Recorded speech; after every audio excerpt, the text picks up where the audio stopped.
You're studying for your general contractor exam and want to learn how to break questions down and actually find the answers. In this video, I'm going to go over the number one reason you can't find the answers in your code books. All right. And here we are. We're in the Study Buddy Pro app, number one resource for getting your general contractor license. And we're working on a question that there has been comments and questions, right? Saying, hey, the answer's wrong. The answer should be this. But today I'm going to break it down for everybody so you can understand why you're not getting the answers or understanding how to get the answers. And even AI went in and said the answer was wrong. So let me break it down and we'll go from there. So if you know about the five-step method, the five-step method is literally FRAME. Find your keywords, reference your sections, or reference your compass, right? Index, table of contents, and definitions. And then access your book. That's where you use your tabs. M is where you match, all right, all those keywords you pulled up.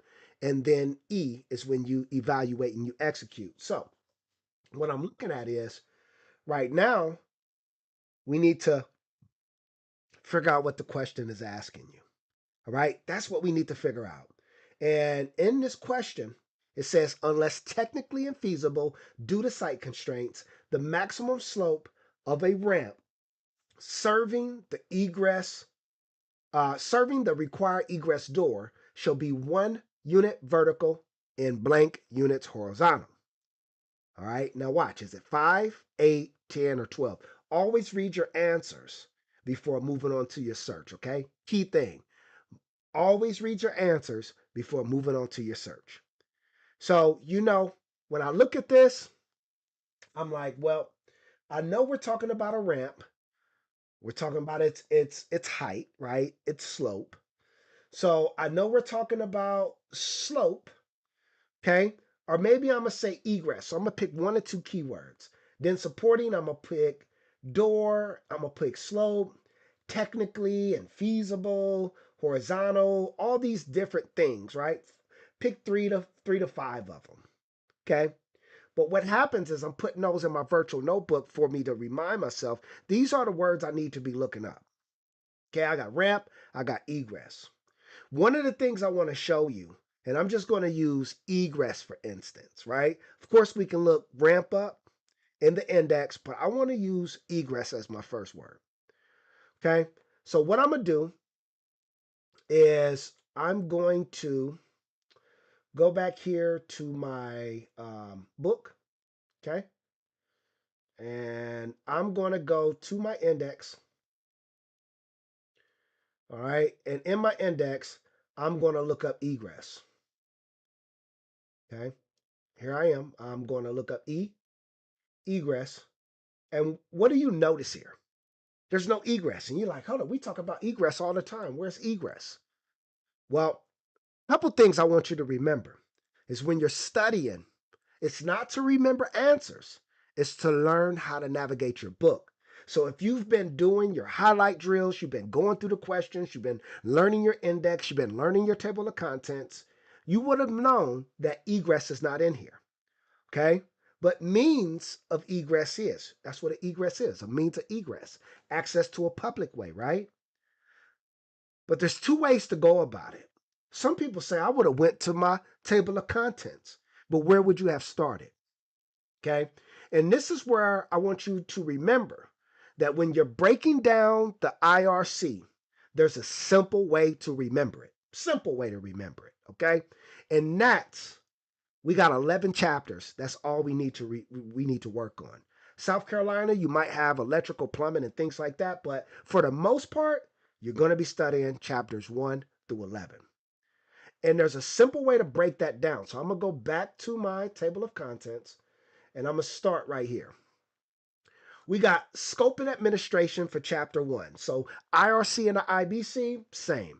Scope and administration. Look what we talk about. Building safety, duties and powers, permits, construction documents, fees, inspections, certificate of occupancies, all those things, right? Simple. It's the same in both the IRC and the IBC. except one regulates commercial, one regulates residential. Then we got chapter 2, definitions. Definitions is the same in both the books as well, IRC and the IBC. There's going to be times when you're reading a question and you look down and you read the answers, and all the question is asking you is to define one of the answers as being correct, which means I'm going to go to definitions and look up what they mean. I didn't have to know what they meant. I got to look them up and see what they mean. Then, chapter 3 is building planning in the IRC. Now, everyone hears it and knows it as the dump chapter. Why? Because look, we got design criteria in 301. We got fire resistance construction. But let me say what design criteria is. Wind, uh, um, termite damage, infestation, things like that. So you got to think about that when you're designing your structures, right? Then we got fire resistant construction. We got light and ventilation and heating. We got minimum room area, ceiling height, sanitation. Look what goes on up here. Toilets, glazing, garages. Like, where are we going? Are we staying on topic or are we jumping around? Look, they even got elevators. Look, elevators, flood resistant construction, solar energy systems. What? So that kind of makes it confusing. But I'm about to show you why it gets easier. Okay. So watch this. When we get into chapter 4, right? Second part of our book, we start building the structure. Okay. Foundations. Oh, it's one of the hardest chapters because if you're not familiar with concrete, it can be challenging. But watch what we do from 4 to 11. In 4, we're doing a foundation, right? It's the beginning. Next chapter, we're doing floor systems. That's our floor joists, our decking, our subfloor is what we call it, and metal and wood. Then in chapter 6, what are we doing? In chapter 6, we're actually going into wall construction. Just imagine this. Let me skip it. Wall construction. Look, right there. So we're doing wall construction, and you're like, okay, that's making sense. We did the foundation, we did the floor system, now we did the walls, right? But check me out. In that wall system, we don't just leave the walls, we do the interior and exterior coverings too. So, interior, we got drywall finishes. In the exterior, we got masonry veneers, we got vinyl siding, wood siding, those things, right? Shakes. So, you got to think about we're still going up. We just did the walls. What comes next? The ceiling joists and the roof rafters. So ceiling and roof construction, or roofing and ceiling construction, right? So now we're almost there. We get into chapter 9. We're in roof assembly, where we start talking asphalt shingles and finishes and things that go on the roof, right? And then we get into chimneys and fireplaces in chapter 10. And from there, chapter 11 is energy efficiency, which is really a whole nother book, right? In Georgia, you got the 2015 IECC, which is Energy Efficiency Conservation Code. So all of these things are in this book, even the plumbing, even electrical, HVAC, all of the other books from the ICC, they're in this book right here, at least the most important parts. So if you wanted to know everything about building a house, it is there. Okay? But Pete, we just went from 4 to 11. We were building the house up from the ground, right?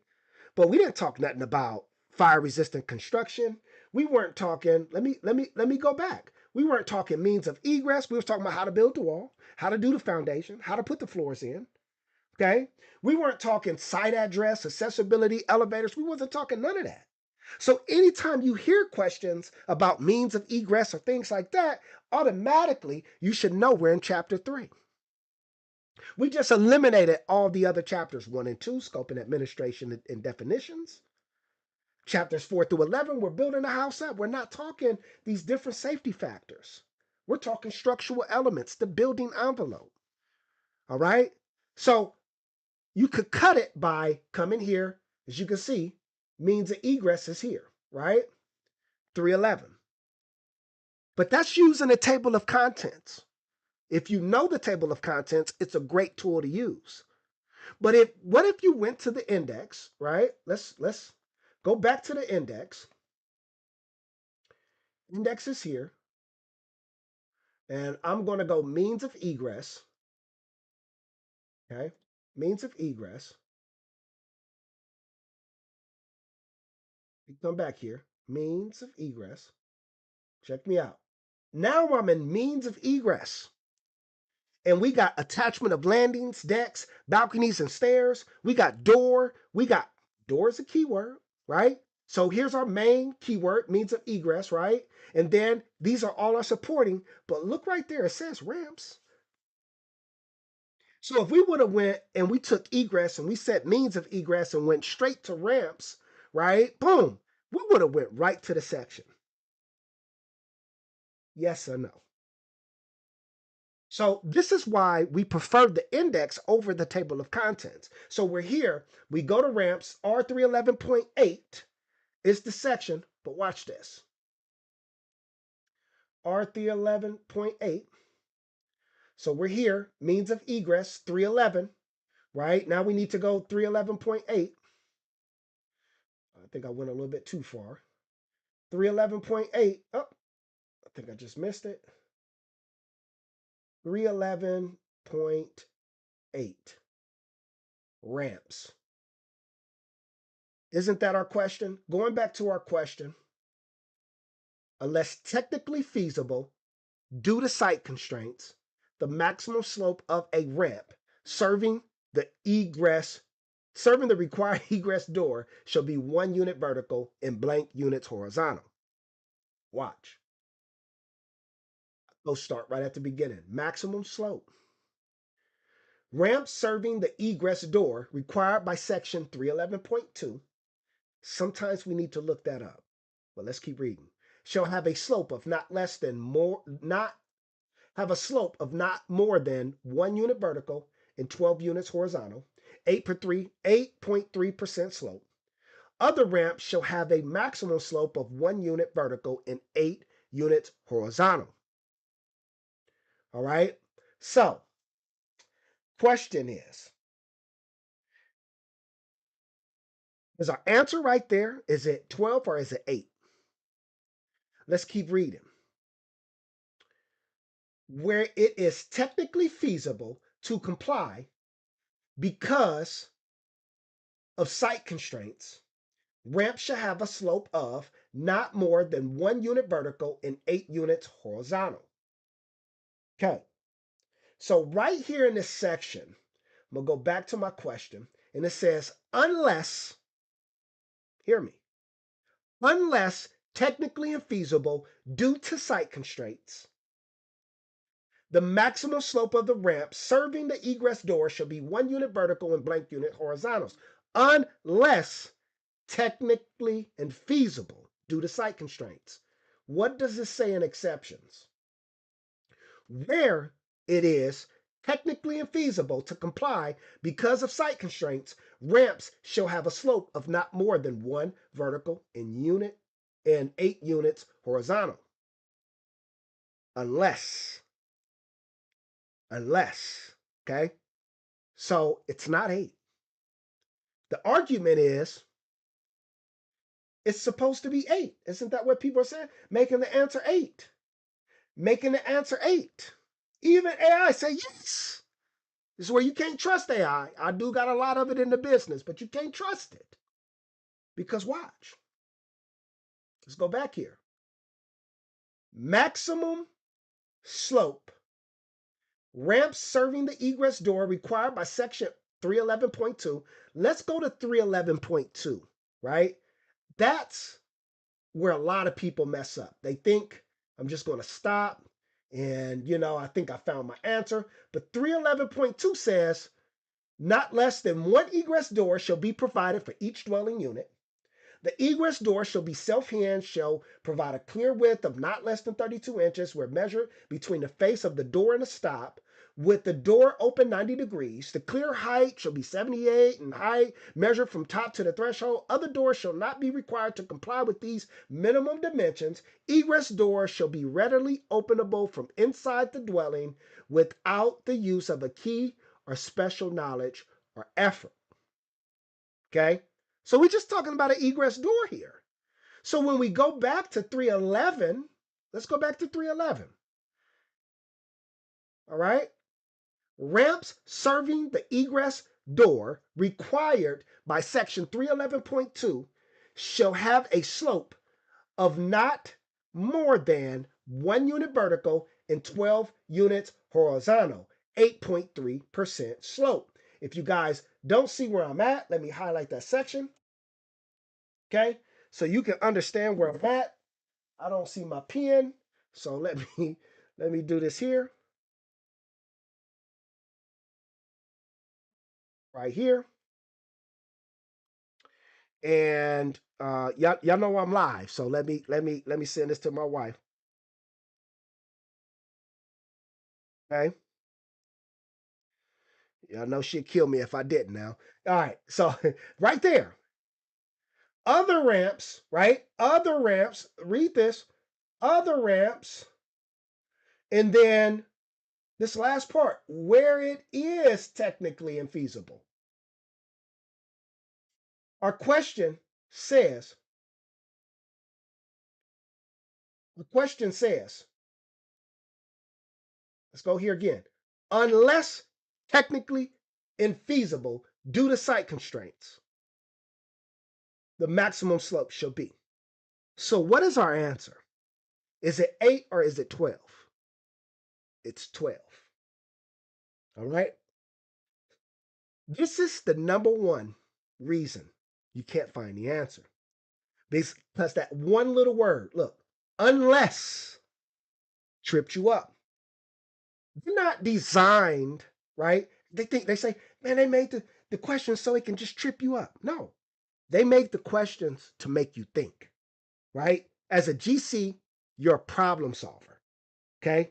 You're overseeing this project, so when you come across, issues, right? Things that don't make sense, and you got to go to your code book, you got to be able to interpret, all right? And so interpreting means we need to be able to take little things like this, unless, and really break these questions down to find the answer. That's how you do it. So, again, the number one reason you can't find the answers is because you're not taking your time, right? And overlooking those key details, unless technically infeasible. That's the key. So, if you're looking to do more questions like this, you should be on your next lesson in the Study Buddy Pro app. And if you don't know what that is, that's Study Buddy Pro .app or Study Buddy Pro, yeah, .app. And sign up today. Live classes. This right here is going into class, and I want to see you get your GC license in 2026. So don't let questions stop you. If you need help, comment below. Let me know. What did you think of that? All right.